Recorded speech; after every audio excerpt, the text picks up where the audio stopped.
وَإِذَا مَرِضْتُ فَهُوَ يَشْفِينِ۔ آج میں آپ کو ڈینگی بخار، اس کی علامات اور اس کا ہومیوپیتھک میں کیا علاج ہے اور اس کی کس وجوہات کی وجہ سے یہ بخار ہوتا ہے یہ بتاؤں گا۔ ڈینگی بخار جو ہے ایک وائرل انفیکشن ہے جو کہ مچھر، ایک خاص قسم کے مچھر سے جو ہے نا وہ وائرس منتقل ہوتا ہے باڈی میں، نہ کہ اور یہ جو بخار ہے یہ پرسن ٹو پرسن ٹرانسفر نہیں ہوتا،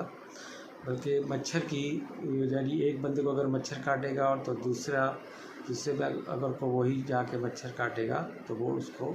ڈینگی بخار ہو سکتا ہے۔ یہ 4 قسم کے وائرس ہوتے ہیں اس میں، ڈین 1، ڈین 2، ڈین 3 اور ڈین 4۔ اور اگر یہ سویئر قسم کا انفیکشن ہو جائے تو اس میں 3 سے 4 ہفتے میں دیکھی موت بھی واقع ہو سکتی ہے۔ تو اس کے لیے لیکن اس کی جو علامات ہیں وہ مچھر کے کاٹنے سے تقریباً 4 سے 10 دنوں کے بعد جسم میں ظاہر ہونا شروع ہوتی ہے، جس میں سڈنلی یا اچانک سے بخار ہوتا ہے، اور یہ بخار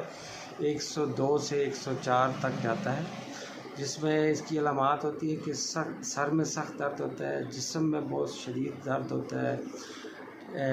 ہڈیاں جیسے ٹوٹنے کا درد ہوتا ہے، اس طرح کا شدید درد ہوتا ہے۔ سم ٹائم جسم پہ ریشز بھی ہو سکتی ہے، آنکھوں میں سرخی آ سکتی ہے، نازیہ ہوتا ہے، وامٹنگ ہوتی ہے۔ تو بہت اگر شدت اختیار کر جائے سویئر قسم کا تو اس میں موشن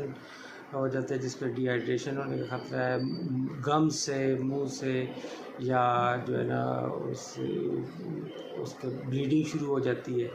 اور یہ پخانے کا رنگ جو ہے وہ کالا ہو جاتا ہے۔ یہ اس کی سویئر قسم کی جو ہے، اور جس میں پلیٹلیٹس جو ہے نا بہت زیادہ تیزی سے وہ ڈراپ ڈاؤن ہونا شروع ہوتا ہے، گرنے شروع ہو جاتے ہیں، اور اس کا ڈیوریشن جو ہے تقریباً 1 ہفتہ ہوتا ہے، 7 دن۔ اس کے بعد یہ جو ہے نا اگر پیشنٹ سروائیو کر جاتا ہے تو وہ خود بخود اس کے پلیٹلیٹس جو ہے نا پھر دوبارہ سے بڑھنے شروع ہو جاتے ہیں۔ اس میں احتیاطی تدابیر یہ ہے کہ مچھروں سے آدمی جو ہے نا بچے، اور گھروں میں جو جیسے کہتے ہیں کہ پانی جو ہے صاف پانی جو میں یہ اکثر مچھر پایا جاتا ہے تو وہ مچھر نہ ہو۔ تو اس طرح جو ہے نا، اور اس کو فوری طور پہ اگر اس کی علامات ظاہر ہوں اور بخار اترنا ہو رہا ہو تو فوراً ہاسپٹل میں جائیے۔ ہومیوپیتھک میں اس کی جو ہے نا سب سے بیسٹ میڈیسن ہے جو شروع کے اگر 3 دنوں میں 4 دنوں میں دی جائے تو یوپیٹیریم پرفلیٹم